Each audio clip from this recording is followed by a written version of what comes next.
Welcome to the show, everybody. My name's Stuart Davis, the host of this channel, A Flawed Man of God. And we are doing our small group Bible reading thing. And we are starting the week off tonight because last night, usually softball time, but it rained. So it was canceled.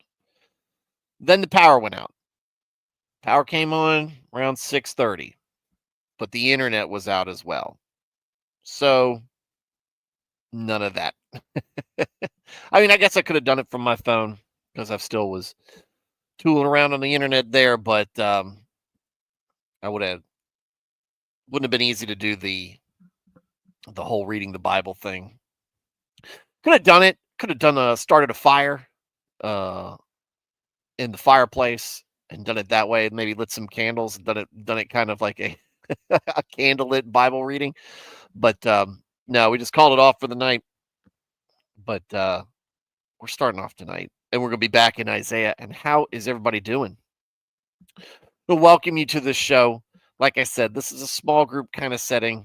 We talk about lots of things regarding the faith, but our current project is reading through the Bible from Genesis to Revelation and doing it a couple of chapters a night, doing it in order, and just giving our reactions to what we think when we read through it.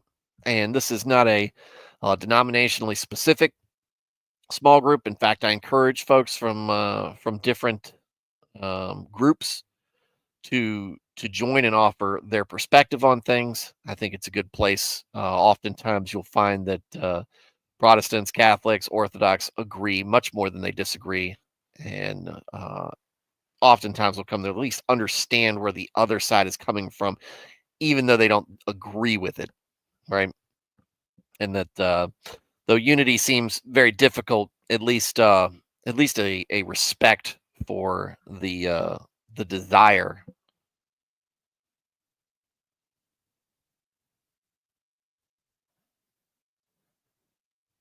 at least a respect for the desire to follow God uh, as much as possible will be there.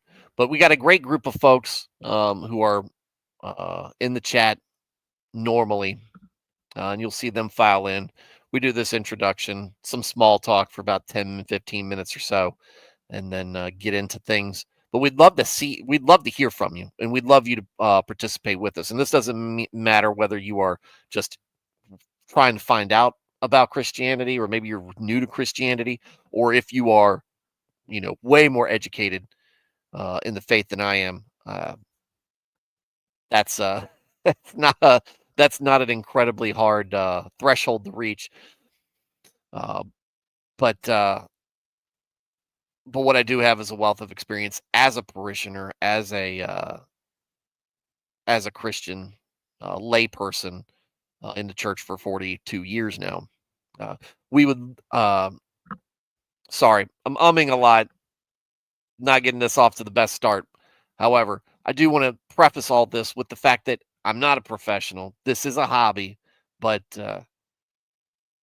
I'm not a scholar. So don't think of anything that I say as anything more than my opinion or my take on things. And I'm open to the idea that I'm wrong about a certain theological take here and there, um, just because I don't have that classical education or or knowledge. But like I said, part of the reason why I want to hear from you guys is, what have y'all learned? What do you know? And you can enlighten everybody else. The chat is for all of you, and you guys can make things better. But that's that's kind of the whole purpose behind this. Talk about the word, go through it, learn some things from it, be better people, uh, walk a life more in line with Him, trying to be closer to that line every day. So, with that said, we're gonna get into the show. And how is everybody doing? Dad is in here. Dad's in the chat. Like I said, power went out yesterday. Kind of messing things up. I was already kind of leaning to not, to be perfectly honest with you, I was kind of leaning to not streaming a couple of my buddies wanted to game a little bit, and one of them has a very early night time. So I was considering when the game got rained out, I was like, okay, maybe I'll just play with him uh, and skip the stream. Gasp! I know, but maybe God said, "Oh, you're not going to stream? How about this? No internet. That'll teach you a lesson."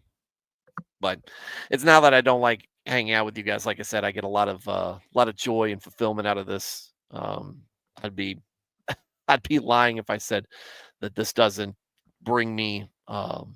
This doesn't have a lot of value to me personally. This isn't me just trying to be on here, you know, sharing my opinion. Though I get to do that, and I do get to run the show. But what I hear from you guys and listening to what you guys have to say, I learn a lot from you guys. I learn a lot slowing down and reading, and not just trying to absorb it myself, but also talk about it with somebody else, with you guys as the audience or as the small group. Has me just kind of, I guess, take a little bit more time processing it, digesting it, uh, and I get more out of it. Every time you read a book, I often find there's things I missed or forgotten that make me understand it a little bit better. The Bible's no different, other than the fact that it's a lot more important.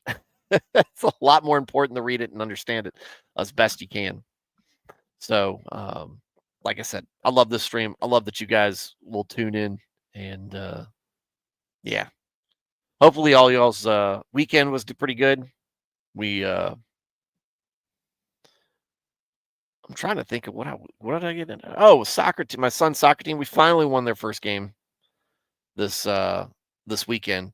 We got a lot of talent individually. Each of these kids, this probably from an individual player standpoint, is probably the most talented team that I've coached. And it was going into the season, me and my assistant coach, we coach all the time together. We've been doing it for probably 3 years now.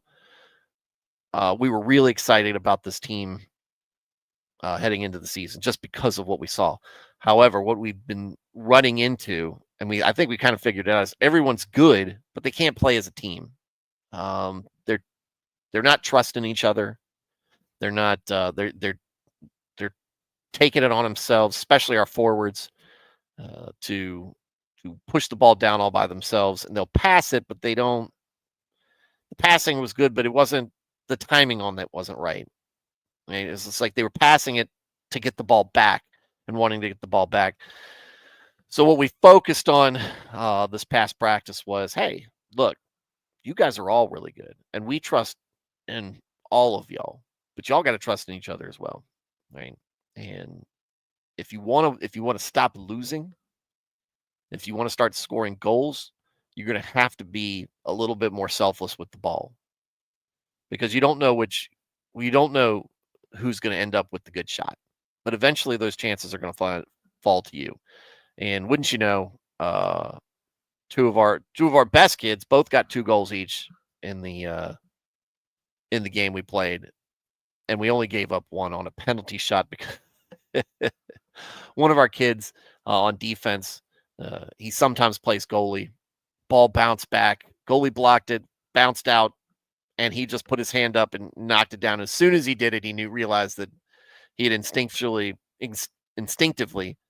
grasped to the ball because he's standing in the goal box, and the ball's heading at him, and so he just puts it up, and he's like immediately knew what he did. But it was good to see a very talented team finally put it all together and put all that losing behind them, because I knew it was starting to eat at them. And it's just really good seeing, seeing young kids kind of put things together in their heads as a team and work together, and seemingly maturing in that aspect. Because I said, look, you're all good, but so are y'all are all better than you were last season, but so are the kids that you're playing probably. They're all a year older too. And you're all getting, and some of those kids I coached as well, and I know that they were good. So You get into that.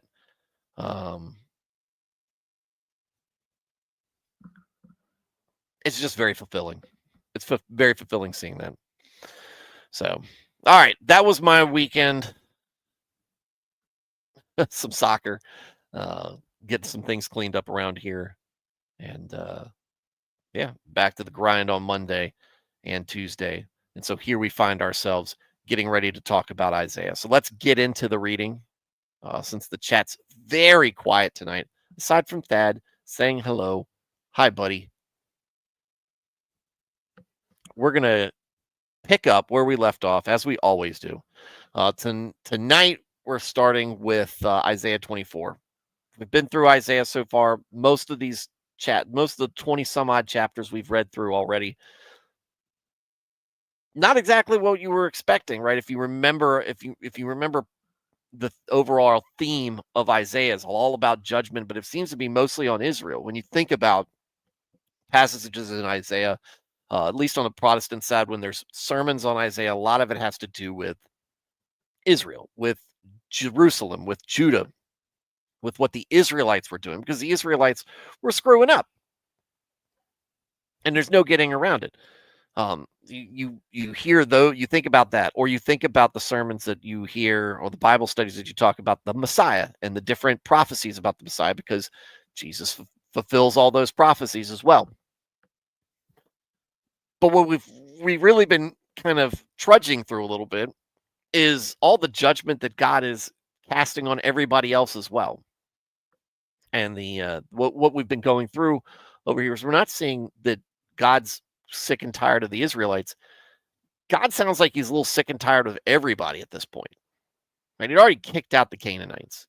And when you read through the Pentateuch, you kind of get the impression that it wasn't just God kicking. And I've said this before, but this is all recap, right? You kind of get the impression the Canaanites didn't just get kicked out because it was the Israelites' time to be in Canaan. You got the impression that the Canaanites were doing things that kind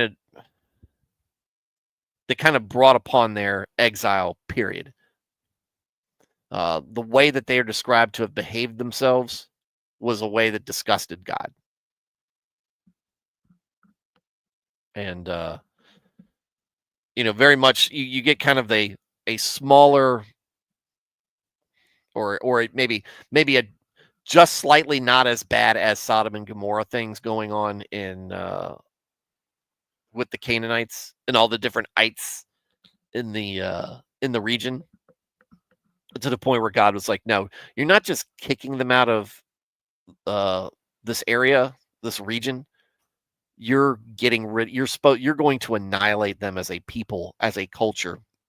And what you'll hear a lot of times is people critical of God. People are critical of what's discussed in Scripture and Christianity is God's genocidal maniac. If God wants to enact genocide, he can. It is right and his prerogative to do it for any reason, right? He's God. However, what a lot of folks miss out of that is that there was cause. There was cause, and you don't have to like it or agree with it, because your opinion in the face of God's decisions doesn't matter for much of anything. And when I say not much of anything, nothing at all. So just understand that God is righteous and just, righteous and just. And so if he made a decision, obviously he knows something that you don't. And it's not your place to question in that aspect. So he made that clear in Job too. Who are you? Who are you to think that you know? You don't. Veritax is here. What's going on, Veritax? Said, while we talk about judgment, let's pray for Christians, missionaries, and the innocent finding themselves in the middle of conflict zones like Pakistan and India. Yeah, those are, look, even when things are relatively stable over there. India and Pakistan are both not friendly places for Christians. A lot of the world isn't friendly to Christians. And they tolerate us as tourists. But the moment you start to evangelize, the moment you start sending up missions, that's when the whole tone changes, and the way that they treat people is appalling in some cases. So especially the missionaries, and especially Christians just trying to exist in these places. You should pray for them.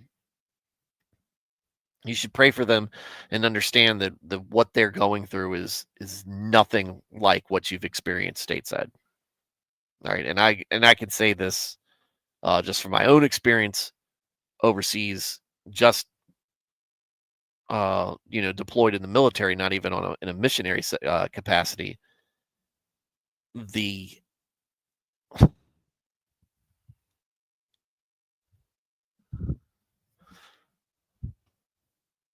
culture is different, the experience is different, and while you might think that you maybe get picked on for your faith here, or maybe chastised a bit, it's not really dangerous, right? It's not dangerous like it's dangerous in other places. You are relatively safe. In fact, I would say you're incredibly safe in America as a Christian. Yes, there's always somebody, and there's nut jobs and weirdos out there who want to do harm to Christians and commit evil against them. But it's way more organized. It's way more permissible, and sometimes it's encouraged in other places. So, anyway, but yes, pray for those people. Veritex, what's going on? I hope you had a good weekend. And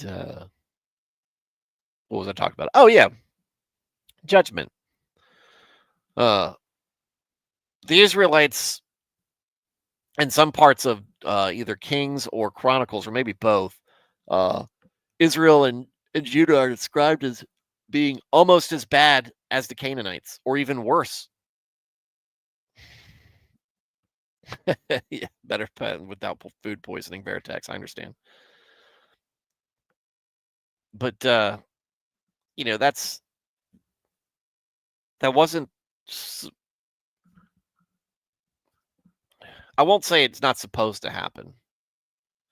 God knew it was going to, but you think God removes you from a place of slavery and oppression, and you complain. So God gives you a purpose. He's already when he pulls you out of slavery, it's to fulfill a promise. And now he's organized you, and he sets you to task to go have your own place. And you complain about how that it's too difficult to get there.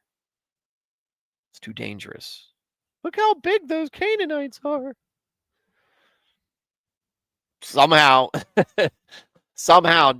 Jacob lived there, right? But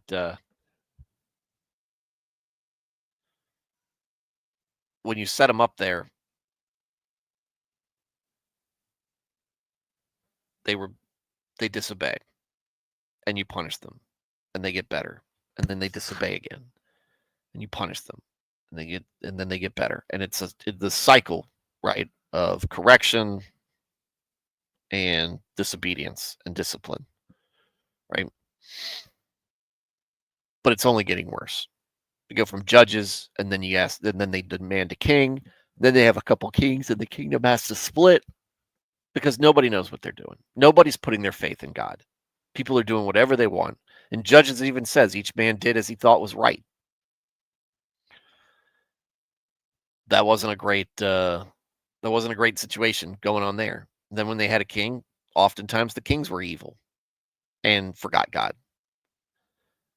And so what was you know, in theory, going to be a, the flagship nation for God and what he has set up as good and wholesome is uh, now just as bad as everybody else. How fallen and broken are we as a people that even when God is right there blessing us in front of our face and protecting us and fighting our battles and making us, for the most part, relatively rich. You got to think of Israel very much came across as a first world nation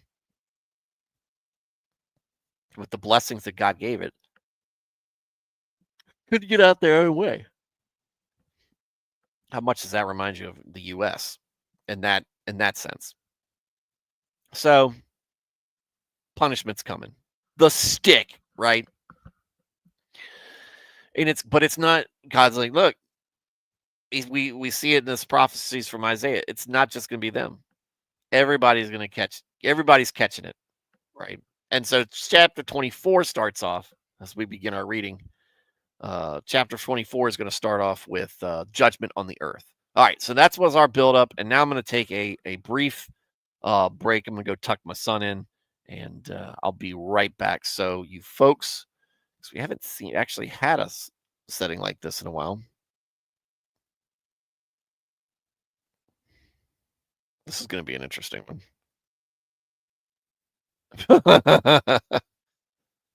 All right. All right.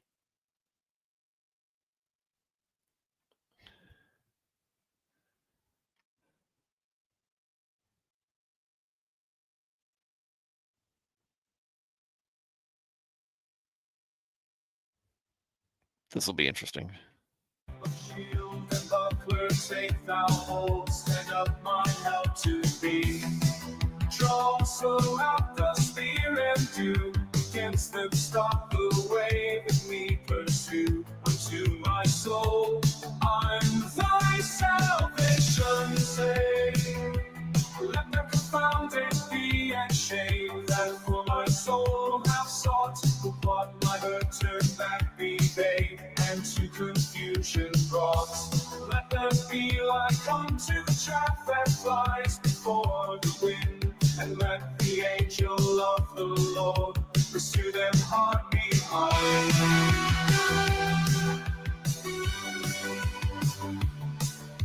With darkness cover thou their way, and let it slippery prove, and let the angel of the Lord pursue them from above.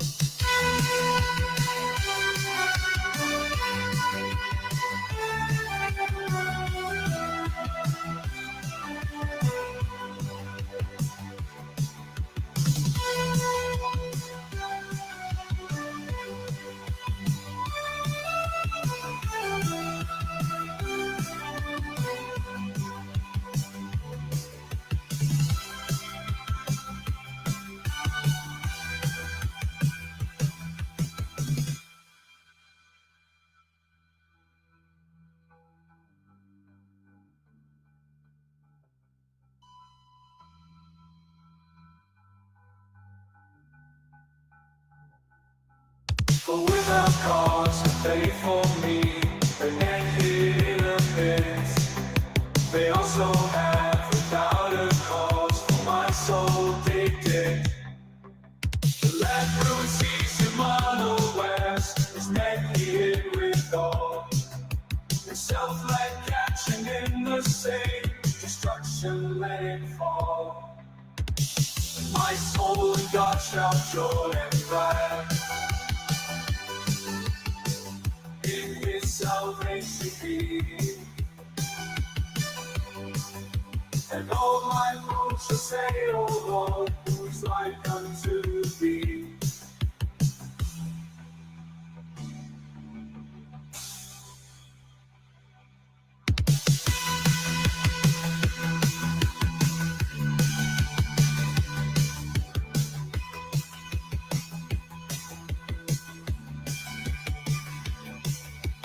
just the bolt set free from him that is falling too strong.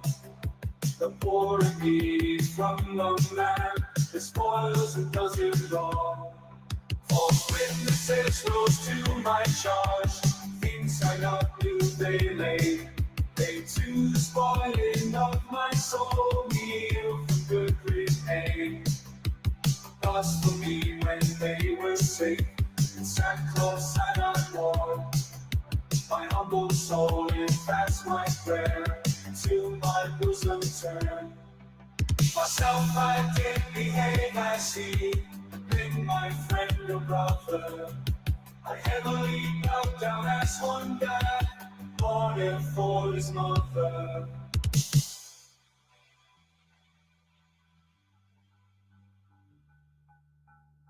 But in my trouble they rejoice, gathering themselves together. Yeah, objects piled together, themselves against me gather. I knew it not, they did me tear, and quiet would not be with mocking hypocrites, and feasting ash their teeth at me. How long, Lord, looks thou on those destructions they intend? Rescue my soul from the lion shall my tongue into defense. I will give thanks to thee, O Lord, in the assembly great. The waves people gathered on thy praises for sake. Let not my wrong go enemies, now we rejoice over me. Lord, we gave without a cause. Let them make with the eye. They do not speak at all. That wrath of God's prepared. Against the wolves who bring the land. That we can quiet on. God said, my weakness was sin. I don't see, Lord, I see, Lord, not thy peace, Lord, be not far from me. Stir up thyself free, thou mayest judge with me, even to my cause, O thou hast my own God.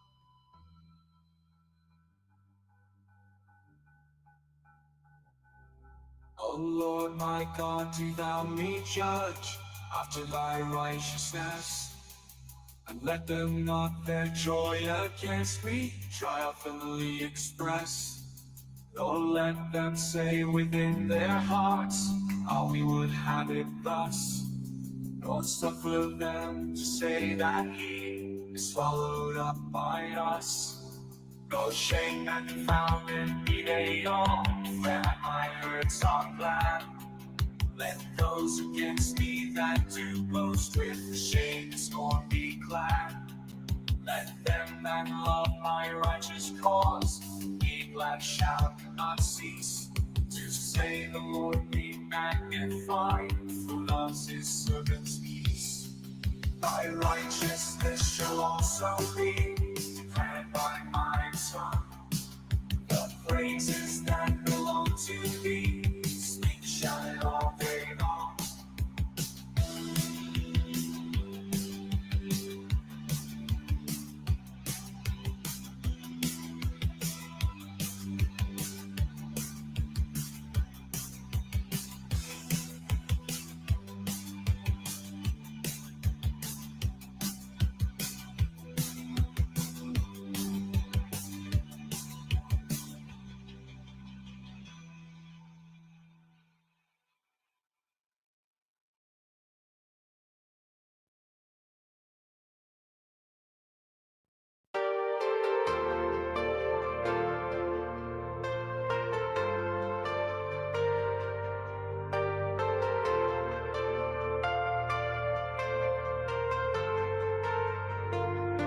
The wicked man's transgression within my heart thus says, undoubtedly the fear of God is not before his eyes.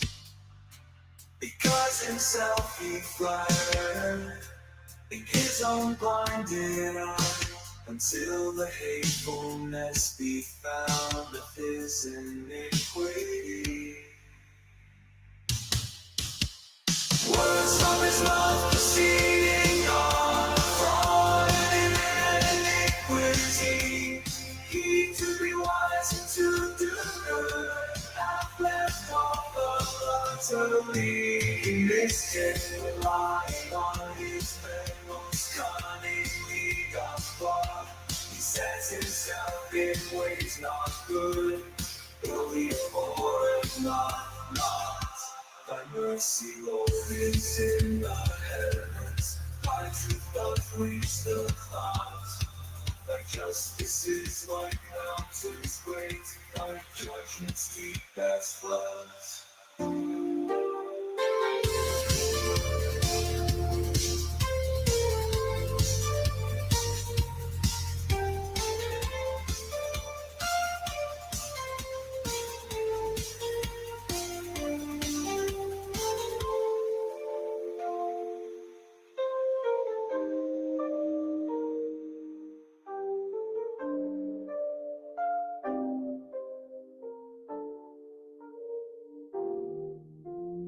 Lord, thou preservest man and beast, how precious is thy grace. Therefore in shadow of thy wings men's sons their trust shall place. They with the fatness of thy house shall be well satisfied. From rivers of thy pleasures thou wilt drink to them provide. Because of life the fountain pure remains alone with thee. And in the purest light of thine we clearly light shall see.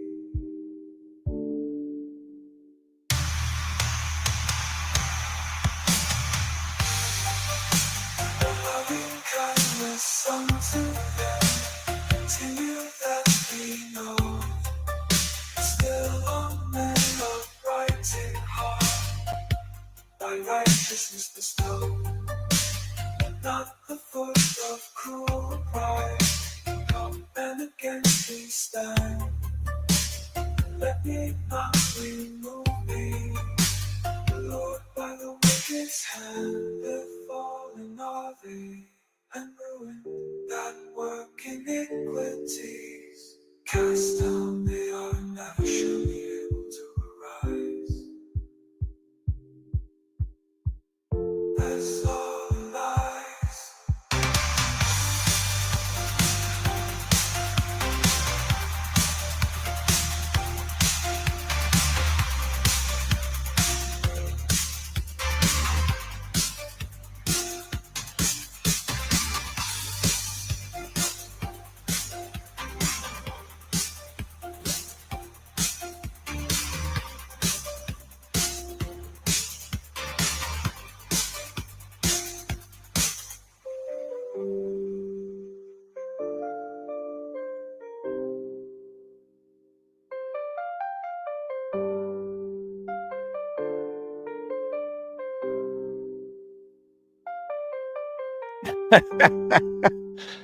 Oh, I love that. Matt Felty's here. What's going on? Thank you guys for hanging on. So, all right. So, the past few nights or the past few weeks, either my wife has been tucking my son in, and because I've been putting the baby down, or or he's just been asleep before I stream. But I always like, hey, it's not going to take long. I'm just going to tuck my son in. But we say prayers before our before he goes to sleep. And I ask him like, hey, what are we praying for? What are we praying about? What are you thankful for? Who needs help? Blah blah blah. And sometimes it's small, it's short, and everything, but more. I've encouraged my son to, and my daughter,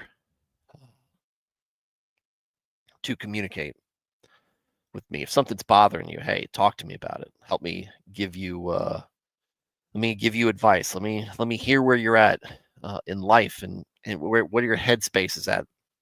I can help talk you through that. And recently, and I don't know if this will go away. Probably will when he was a teenager, because that's how most teenagers are, I guess. I don't know. I haven't raised any, but he, he's telling me, it's like, oh, this and this happened, such and such happened at school, such and such is hurt. Someone got in,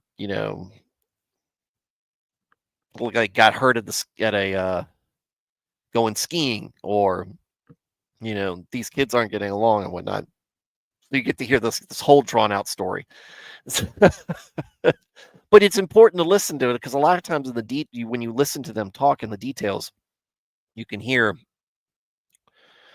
what's really bothering him. Sometimes it's on face value. So and so got hurt. Okay. And then, other time it's like, hey, I'm not getting along with this kid. There's more to it than they're not getting along with him. There's a story behind it. And yeah, it's that's what I want. I want them to be thinking when we do our nightly prayers. I want them to be thinking about that stuff, so that we can, take it and run with it when we give it over to God. But that's why that takes a little longer than normal. Alex is here lurking. Hopefully he's still here 15 minutes later. Matt Felty is here. What's going on, sir? And Serranos is here. The small group is growing. It's growing.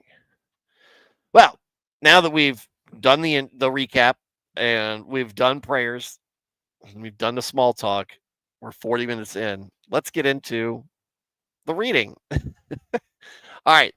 So we're going to start chapter 24. We've been judging seemingly everybody.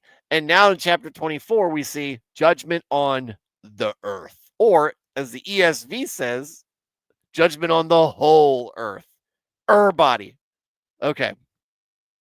Behold, the Lord lays waste to the earth, devastates it, twists and distorts its face, and scatters its inhabitants. And the people will be like the priest, the servant like his master, the maid like her mistress, the buyer like the seller, the lender like the borrower, the creditor like the debtor, as God's impartial judgment of sin comes on all. The earth will be completely laid waste and utterly pillaged, for the Lord has spoken this word. The earth dries up and crumbles away. The world dries out and crumbles away. The exalted of the people of the earth fade away. The earth also is polluted by its inhabitants, because they have transgressed laws, violated statutes, and broken the everlasting covenant. Therefore, a curse devours the earth, and those who live on it suffer the punishment of their guilt. Therefore, the inhabitants of the earth are burned under the curse of God's wrath, and few people are left. The new wine mourns, the vine decays. All the merry-hearted sigh and groan. The mirth of the timbrels, tambourines cease. The noise of those who rejoice ends. The joy of the harp ceases. They do not drink wine with a song. Strong drink is bitter to those who drink it. The city of chaos is broken down. Every house is shut up so that no one may enter. There is an outcry in the streets concerning the wine. All jubilation is darkened. The joy of the earth is banished. Horrible desolation is left in the city, and the gate is battered into ruins. For so it will be in the midst of the earth among the peoples, as the shaking of an olive tree, as the gleanings when the grape harvest is over, and only a little of the fruit remains. They who have escaped and remain raise their voices. They shout for joy. They rejoice from the Mediterranean Sea in the majesty of the Lord. Therefore, honor and glorify the Lord in the east, in the region of light. The name of the Lord, the God of Israel, honor his name. In the coastlands and islands of the Mediterranean Sea, from the ends of the earth, we hear songs, glory and honor to the righteous one. But I say, I waste away. Woe to me, the treacherous deal treacherously. Indeed, the treacherous deal very treacherously. Terror and pit of destruction and snare confront you, O inhabitant of the earth. Then it will be that he who flees at the sound of terror will fall into the pit, and he who comes up out of the pit will be caught in the snare. For the windows of heaven are opened, and the foundations of the earth tremble. The earth is broken completely apart. The earth is split apart. The earth is shaken violently. The earth reels back and forth like a drunkard, and always likes a shack, and sways like a shack.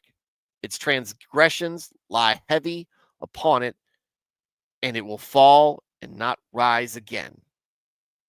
So it will happen in that day that the Lord will visit and punish the host, fallen angels of heaven on high, and the kings of the earth on the earth. They will be gathered together as prisoners are gathered in a dungeon. They will be shut up in prison, and after many days they will be visited and punished. Then the full moon will be embarrassed and the sun ashamed. For the Lord of hosts will reign on Mount Zion and in Jerusalem, and his glory and brilliance will shine before his elders. Oh. Well, very well, I say this is very much like Revelation, but maybe it's more that Revelation is much like this, what we've been reading in Isaiah. There's a footnote at the beginning of this chapter.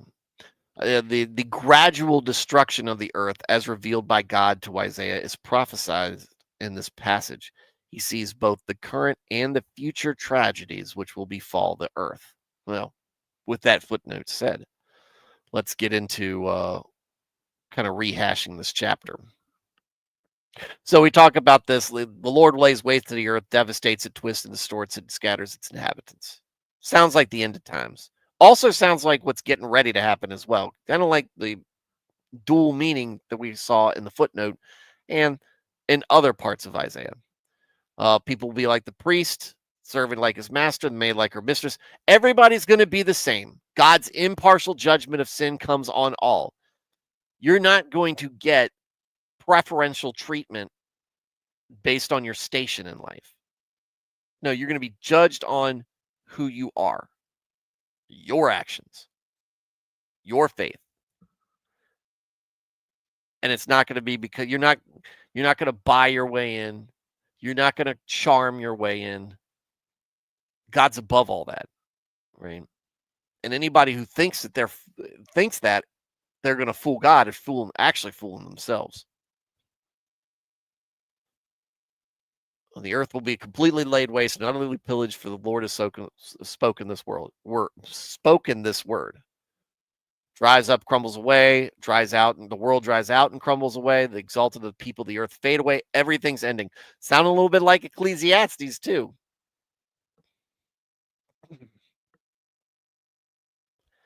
I'm going to digress a little bit here because I just thought of it. And I'm not going to stay on this little topic long, but we just got out of Ecclesiastes not long ago, right? On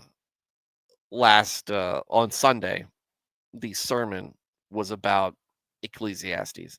And I was loving that I was hearing it. And it made me seethe a little bit more at my own failings, because the pastor did a great job, hitting the high points and summarizing Ecclesiastes. Now we're doing it differently with you guys and me. We're reading through this stuff. We're reading the whole chapters. We're reading everything, right? When he's talking about Ecclesiastes in general, trying and bringing out passages as part of, to kind of highlight what he's teaching us and what he's preaching about. But man, I was like, gosh, he does such a better job too. But it's wonderful. It's wonderful to hear. It's also wonderful to be humbled as well. Anyway, that was my digression. But we're here, it's everything fades away, right? Everything has a expiration date on it in this universe because God's put it there. Now, God is eternal, and he we hope to live in eternity with him as his creations, but the worldliness, the materialistic world, nothing's going to last.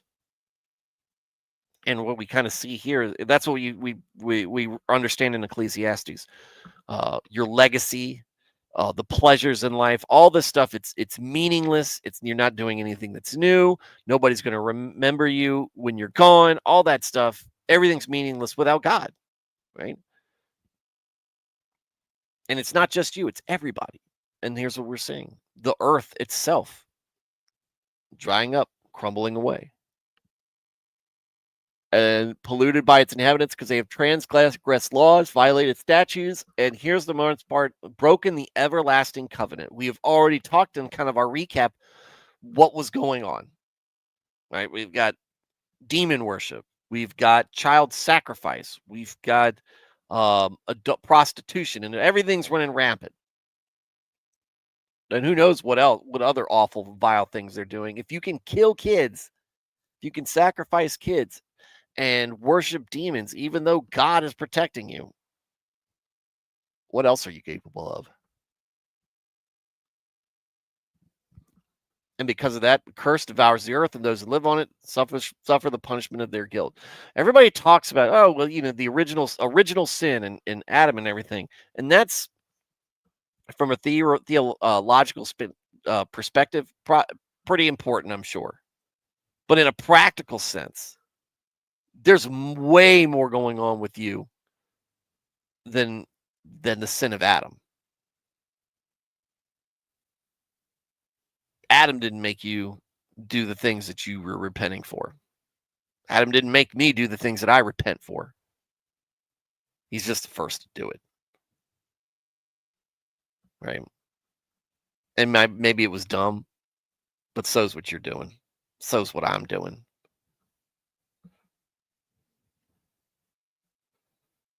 The inhabitants of the earth are burned under the curse of God's wrath, and few people are left. New wine mourns, nobody's drinking it. The vine decays, and all the merry-hearted sigh and groan. Everything, all joy is gone. Right? And that's what we see. This is through 7 to...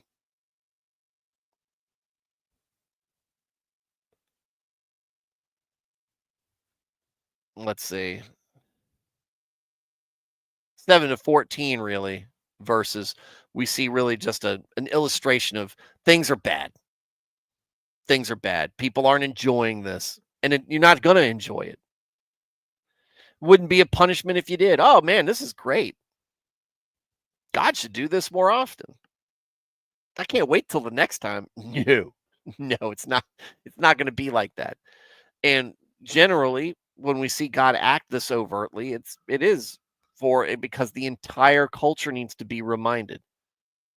And sure, there are people who are righteous and just, or more so than others, right? There's some folks who are probably fully given into sin, some people who have completely forsaken God. And there are others who are diligently struggling and trying to improve, or people who are just naturally just doing the right thing most of the time.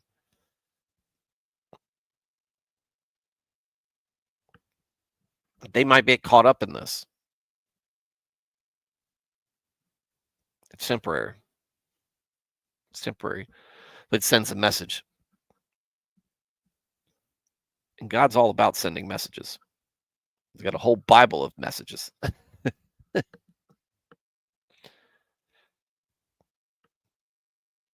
Outcry in the streets concerning the wine. Where's the wine gone? I mean, it's kind of, this is dire, right? But it just, how he's describing it in this context just kind of gives me a bit of a chuckle in the dark humor sense of it. But then in 15, it picks up, therefore honor and glorify God in the east, the name of the Lord, honor his name everywhere. From the ends of the earth, we hear songs, glory and honor to the righteous one. But I say, I waste away. Woe to me, the treacherous deal treacherously. And then Isaiah goes more into the inhabitant of the earth. You flee at the sound of terror. You will fall into a pit, and if you get out of it, you're going to be caught in a snare. There's not going to be any running. This sounds a lot like this is very much like Revelation. The earth is broken completely apart. The earth is split apart, and the earth is shaken violently. And so it'll happen that day that the Lord will visit and punish the host of fallen angels on heaven and high, and the kings on the earth on the earth. So kings, angels, probably, everybody in between. There's going to be an accounting. There's going to be judgment. And there's going to be, sounds like hell. You think they will be gathered together as prisoners are gathered in a dungeon, and they will be shut up in prison? What do you think that prison is? After many days, they will be visited and punished. The full moon will be embarrassed, and the sun ashamed. So darkness. For the Lord of hosts will reign on Mount Zion and in Jerusalem, and his glory and brilliance will shine before his elders.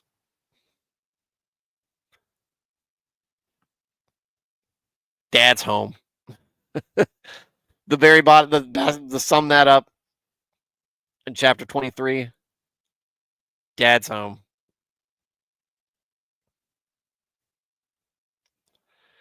All right, how after that? Well, we end things tonight on maybe a lighter note. Song of praise for God's favor. Or the ESV titles that God will swallow up death forever.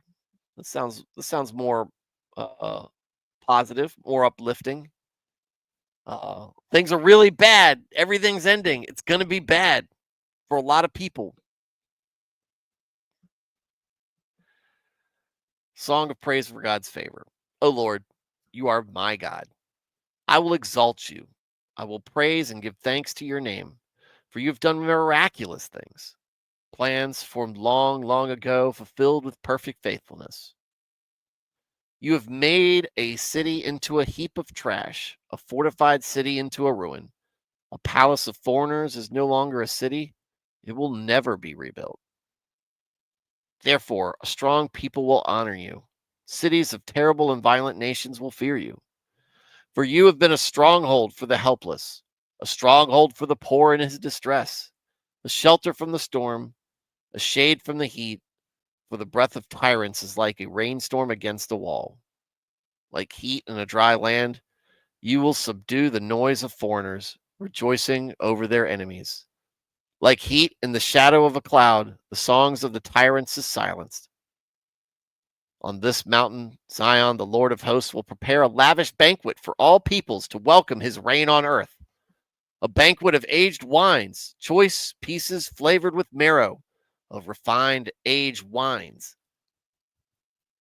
And on this mountain, he will destroy the covering that is cast over all peoples, and the veil of death that is woven and spread over all the nations. He will swallow up death and abolish it for all time. And the Lord God will wipe away tears from all faces, and he will take away the disgrace of his people from all the earth, for the Lord has spoken. It will be said in that day, indeed, this is our God, for whom we have waited that he would save us. This is the Lord for whom we have waited. Let us shout for joy and rejoice in his salvation. For the hand of the Lord will rest on this mountain, Zion, and Moab will be trampled down in his place, as straw is trampled down in the filthy water of a manure pile. And Moab will spread out his hands in the middle of the filth, as a swimmer spreads out his hands to swim. But the Lord will humiliate his pride in spite of the skillful movements of his hand. The high fortifications of your walls he will bring down, lay low, and cast to the ground to the dust. Okay. Sounds a little hard, but uplifting. Look, almost starts off like one of Solomon or David's Psalms. I will exalt you and praise and give thanks to your name. Miraculous things, plans formed long, long ago, fulfilled with perfect faithfulness. God, you or I belong to you. My faith is in you. I praise and thanking you. I recognize the miracles that you work, and that all this is according to your plan and design. You've made a You talking about the city into a heap of trash, fortified city to ruin. You can take palace of, I said palace of foreigners or strangers is what the footnote says. Whatever. Man builds a city, you can destroy that city, and it will never be rebuilt. Strong people will honor you, respect. Cities of terrible and violent nations will fear you. They will be afraid of your power. For you have been a stronghold for the helpless, the people who, the weak, the vulnerable, the innocent, the downtrodden. You've been there for them and been a place for them to rest and find comfort, right? Many of you guys might have gone through something like this in your life, not, probably the oppression side of things or uh, the breath of tyrants, right? Maybe you guys are come from a broken home of some sort, and maybe y'all had God to lean on in those times. Maybe y'all didn't. I don't know a lot of y'all's childhoods or how it was. Maybe you've just gone through, maybe you were your own tyrant. Your beliefs or your lack of faith in the Lord kept you from having peace, or maybe God was your peace when you were your own worst enemy in the fact that you were depressed, right? You didn't think you were worth anything, but you took comfort in the fact that God still cared. God still gives a crap. Maybe you've been through financial dire straits. Maybe tragedy has struck your family and you and your life. Maybe there's been division in your family. Maybe people have betrayed you. Through all that, you could lean on God and you know that He was there. Maybe to bring you where you're at right now, maybe to continue bringing you along to where you need to be. And for those of us who trust in Him, He is a fortress, He is a shelter, and He is a shield. Because at the end of the day, all anyone can do, all life can do, is kill you. And make you suffer along the way. But this existence of ours on earth is temporary. Heaven is eternal. And whatever it is that however this house that God is preparing for us looks, whatever form it takes, whether it's a renewed earth or it's something different, who knows? We know it's going to be great, because the one thing we know about God, by his own example, in His own perfection, is that He keeps His promises. We need to worry more about keeping our promises better. We break them every time we sin. Doubt, despair, all those things. God has mercy on us. Thank the Lord that He does, literally.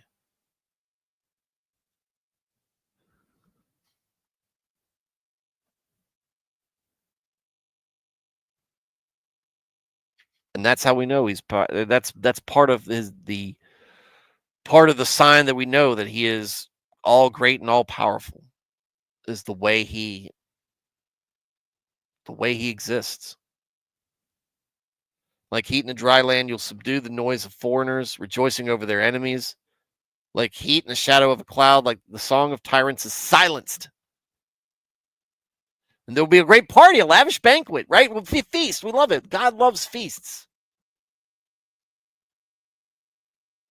to be a place to enjoy the finer things in life to me, which is food.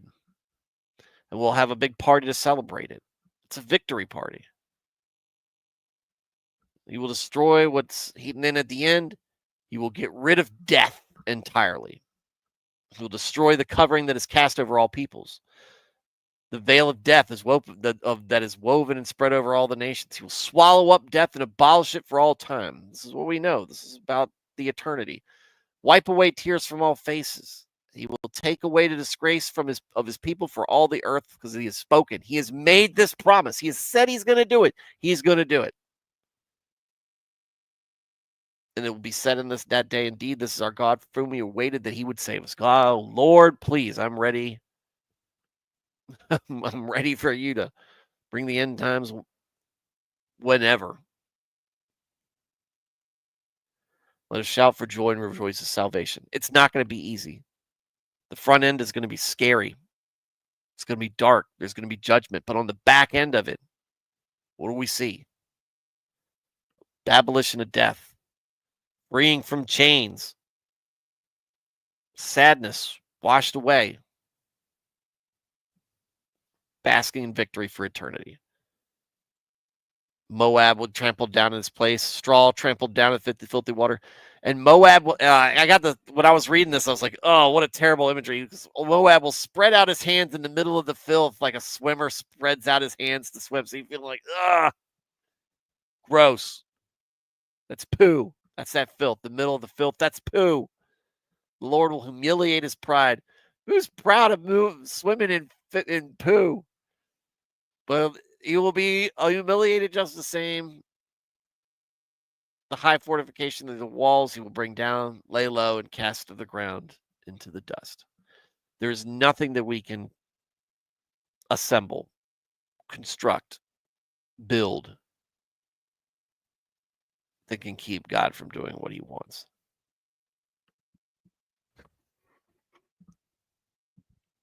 And what we build up against him will surely fail. Very interesting pair of chapters we went through tonight.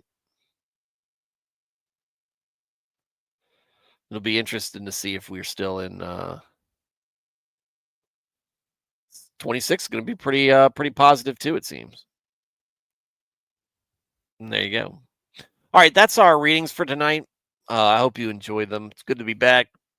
Should be streaming tomorrow and Thursday. So we'll get some more Isaiah going on. It's just good seeing you guys come back after a break. And yeah, Matt Felty. What stream did I join? Still cracking up about that. So Matt, Serranos, Alex, Veritex, Thad didn't really have to scroll all that much. Very quiet tonight, but you know, there's a lot to contemplate in this. Thank you guys for being part of the chat. Even if it's just to say hi, even if it's just to crack a joke, it's great. You guys make this show better with each comment you make, except for Serranos, but that's a different story. But seriously, thank you. I care about you guys. I'm glad y'all are here. I'm glad we're doing this. We're going through this stuff together. Same thing with you guys who are not in the chat, but y'all just listening. Y'all either can't or don't want to be part of the chat, but your invitation's there. I want you to know I want to hear from you. Even if you think that what you got to say is dumb, I want to hear from it. So by all means, participate if you can, or if you would like to. But I'm just glad that you are going through this with me, and you find this edifying enough that you keep coming back for more. And finally, everybody who is catching this on the replay, sorry I missed you live, or sorry I missed you, but thank you for watching the show. I hope to catch you live sometime soon. Guys, if y'all want to support the show, there's no money involved. Just share. just share the program with other people who you think might benefit from this, might need this, and want to listen to it. But you know, I'm here. I'm here doing this thing. You can listen to it live, or you can listen to it on replay. And I'd love to see more people here. But I'm happy. I'm blessed with what I have, and I'm glad we're joining together and discussing God consistently. All you guys should be streaming tomorrow. Everybody have a good night. And God bless.